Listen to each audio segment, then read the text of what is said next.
any play we see, we're pretty, excited about. But big plays, let's face it, that's what we absolutely live for. How about that one? That was great. And what our camera missed was the fist pump from the sideline after that catch. They're fired out. That's a big game.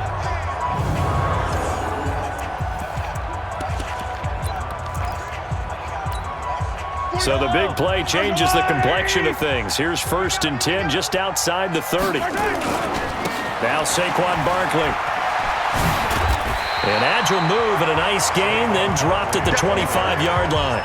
A solid run on 1st down. Gain of 7 leaves him with a 2nd and 3.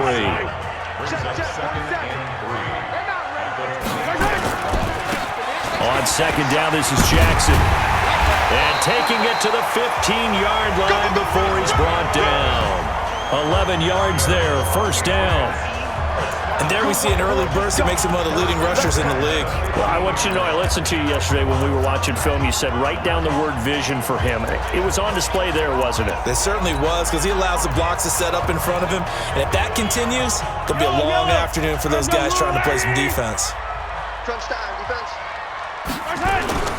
A 1st down carry for Barkley. And they're going to lose some on this play. Being knocked back to the 18. That's going to wind up a loss of a full 3 yards on 1st down. Anytime you call an inside running play, you just know there should be a lot of congestion there. You're counting on your offensive line to take control of the line of scrimmage. That didn't happen in this case, and that play got bottled up. Now a 2nd down throw for the end zone, but it's incomplete. Greg Olsen was the intended target, and it's 3rd down. 3rd down and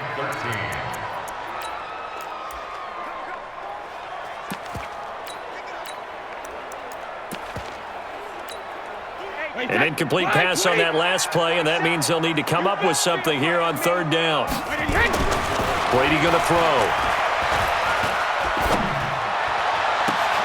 And this is caught. Touchdown, Patriots. Zach Ertz there to make the grab. And they are able to strike first here on their opening drive. And he's such a talented tight end, just creates nightmarish-type matchups on the other side. He's so good that when we say tight end, we're almost damning him with faint praise, aren't we? Because he can do it all. He's as good as any receiver in the NFL. Well, that's the deal. He's a wide receiver, just in a bigger body. Bigger body, a matchup nightmare, and who's going to cover him? When I sit in the film session, I just look at the coach and say, really? Really? You gonna yell at me? You go cover him. A good hold in these wet conditions. The point after is up and good. Start of the 2nd quarter from Foxborough. It's the homestanding Patriots with the football. After one, 7-0 on EA Sports. As we'll see one following the score on the final play before break.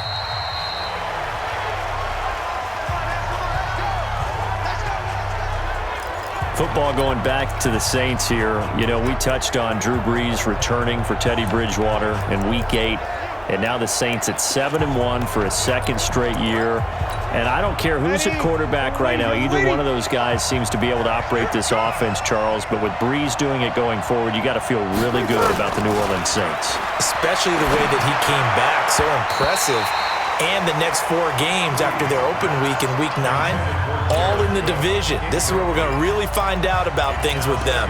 Home against Atlanta, at Tampa Bay, home for Carolina, then they go to Atlanta on Thanksgiving night. I think it looks favorable for them, but how about the organization of the Saints, head coach Sean Payton saying, you know something?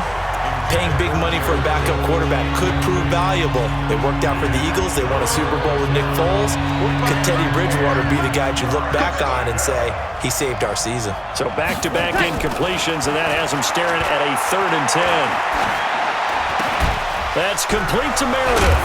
And they work this well upfield across the 45.